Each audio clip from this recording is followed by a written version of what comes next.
league in home runs, in RBIs, in extra base hits, and the total bases. And there you go. He's coming up.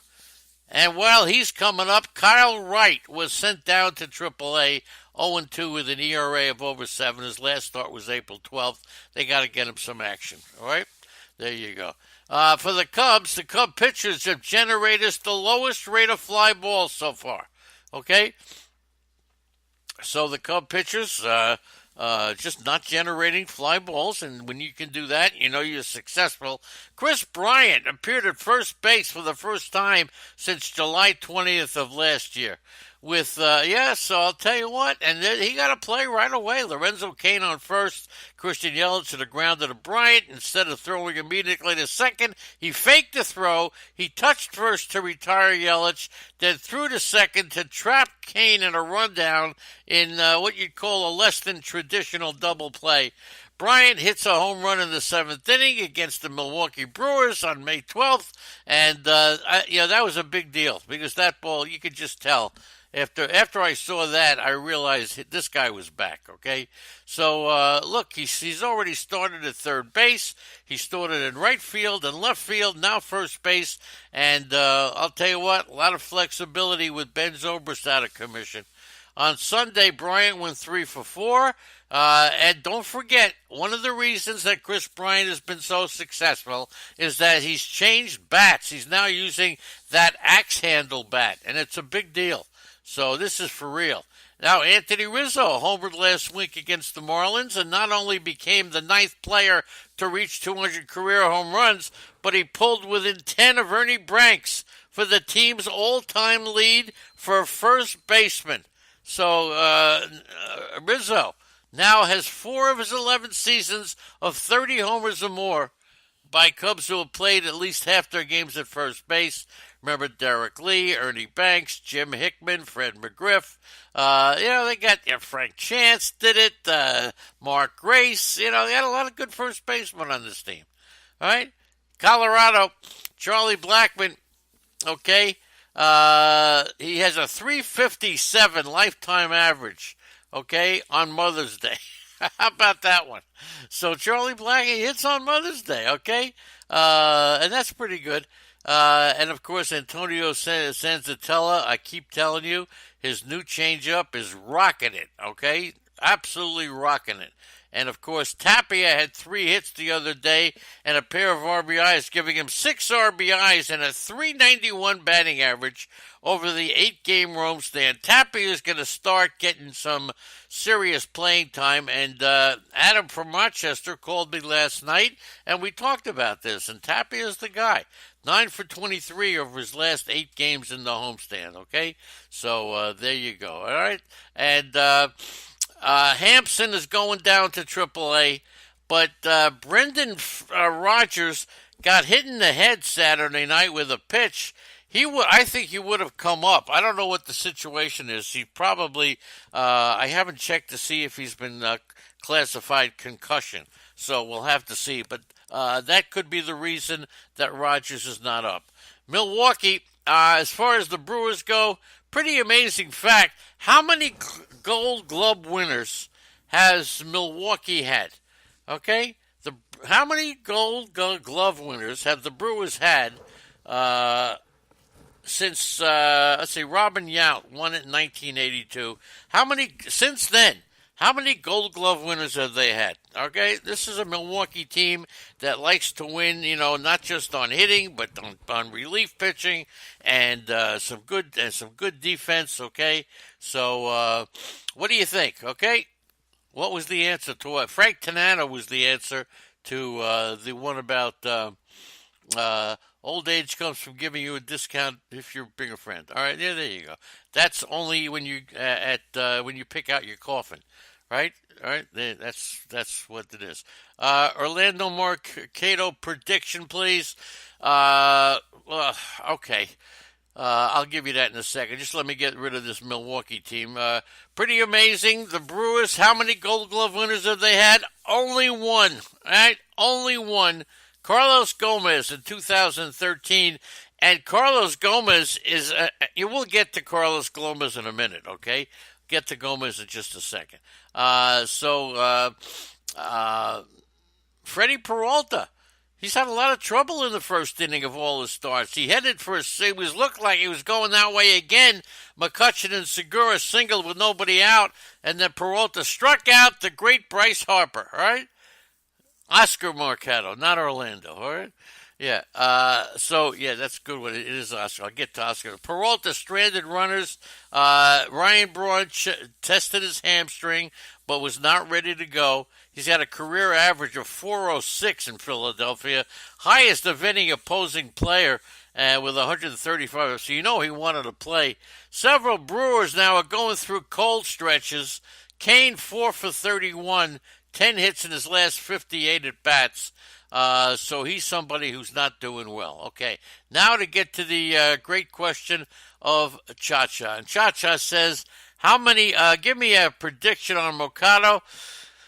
I,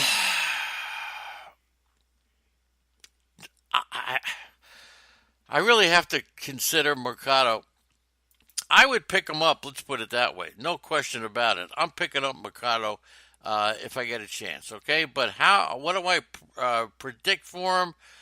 I would predict for Mercado hitting about 275 to 280, okay? 275. He'll steal some bases. That he'll do. He will steal some bases. So let me just think about this for a second. Mercado's going to play every day, okay? He's going to play every day. He's going to be out there. And I would say, all right, here we go. I am saying that Mercado is going to hit 275. Okay? 275.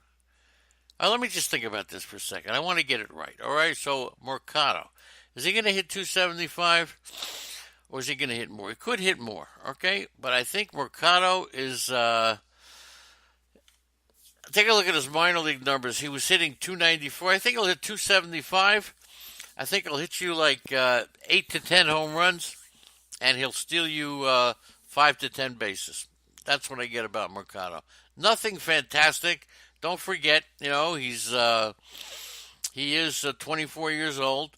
He has spent. This is his second year in. Last year in AAA, he only hit 250 something. He did. He didn't really get. He only had. He hit 250 in AAA, 270 in AAA. He did hit. He did hit 10 home runs in his two stints in AAA. Not a big home run hitter. So he'll get you 8 to 10 home runs maybe, and steal you 10 bases. That's about it. I'm not looking for gigantic numbers out of Mercado. I think he's got a great name. He's been a hot hitter, and there's a reason that they only brought him up because Tyler Naquin couldn't play. I would have thought that if Mercado was really something special, that they would have brought him up way weeks ago. Jed Lowry's status remained in limbo Monday. Okay, for the Mets. Remember when they first got him, and he hurt his leg. They said no big deal. All right, he was originally going to join the team last Friday, so he went 3. But then he said he wasn't ready.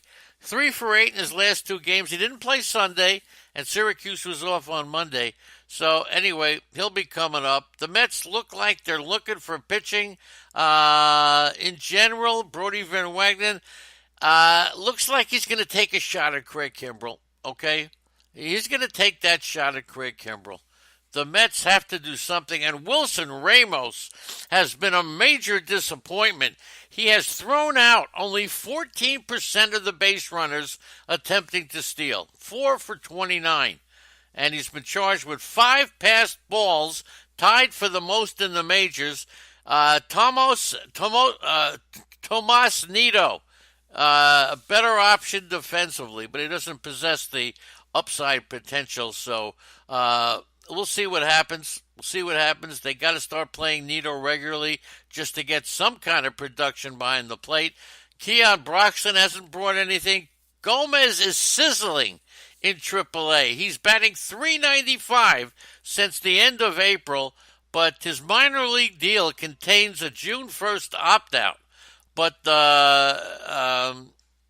He doesn't want to wait that long. All right. The Mets, Gomez might have an opportunity to play regularly if they shipped Juan Lagares to the bench.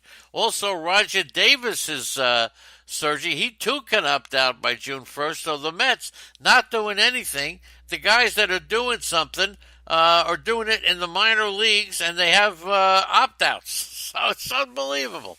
All right, Adam Morgan crouched Monday night, put his hands on his knees, and he thought he lost the game. Okay, he had just given up a 2-out slider, ripped to right field in the seventh inning of a 7-4 win. So it was bad positioning on the part of Harper that made that hit. But the Phillies won the game, 24th win of the season, despite Andy's boy Aaron Nola going just 3 innings. They've won for the 11th time in 15 games, despite Harper striking out at the plate his first 3 plate appearances. So it wasn't pretty. JT Realmuto had a 2-out double to take the lead. Odubel Herrera followed 2 batters later with a 2-run double. Unbelievable. Harper, first 6 weeks in Philadelphia, he has ended with a 30, almost 31% of his plate appearances with a strikeout, and that's 6 points higher than his mark from last season. So Bryce Harper succumbing under the pressure, okay? Absolutely. Andrea doing her job in the chat room. Pirates, okay, have endured injuries to Jamison Tyon, Chris Archer, Gregory Polanco, Starlin Marte, Corey Dickerson. So we talk about the Yankees. How about this Pirate team? Of all the National League teams not leading the division, the Pirates have the second best record. They're only a game and a half behind the Milwaukee Brewers. And they played 5 fewer games than the Brewers, 4 fewer than the Diamondbacks, the Padres, and the Braves. And but look, you could say that's a sign of plenty of things to go wrong, too, So take a look at that. Josh Bell, 12-game hitting streak into Monday's game. He's hitting .408. He didn't hit his 10th homer last year until September 8th. He's been striking out a lot, 34 strikeouts, okay? But there are 37 National League hitters with more. Trevor Williams has been striking out batters and avoiding walks a little bit, but he also leads the team in innings pitched. So, look, Trevor Williams having a good year. Jordan Lyles leads the team in starters with a great ERA of just over 2, one whip just over 1, 3 wins. Melky Cabrera leads the team in batting. Okay, he's got 3 homers, 6 doubles. And he's done a great job, and Felipe Vasquez doing a great job. Jordan Hicks has thrown 96 pitches of 100 miles an hour as we head over to St. Louis to talk about Dennis Timko. Okay, Jordan Hicks. Dennis, have you seen Jordan Hicks pitch in person? Well, it really knocks you out. Pitches get stitches. That guy who did a great job with Andy last night. Zelmo was here. Good morning. Okay. Jordan Hicks, 96 pitches at 100 miles per hour. The rest of the major leagues has thrown 76 pitches combined. And that's included 36 of those were thrown by Tayron Guerrero. All right? You take him out of the equation, and it's 37 by... It's unbelievable. Jordan Hicks is so dominant. Now, Flaherty... 3-3. The Cardinals, in his 8 starts, he's 3-3. The Cardinals are 4-4.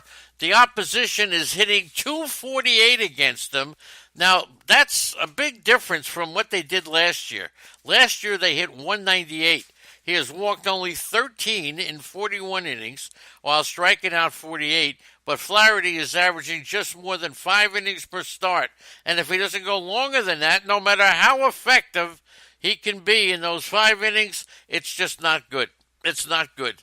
So it's about confidence, and it's about his stuff. He's got the stuff. I don't know if he has the confidence. Andy, you have confidence? No. Where are you going? Out. Where are you going? Are you going? No, I'm not. Oh. Looking for some shit. All right, Flaherty has given up 20 runs in 8 starts, but 18 of those have come in 5 innings. He has given up 3 runs in an inning 3 times. He's given up 4 runs in an inning once. He's given up 5 runs once. And in 7 of his last 11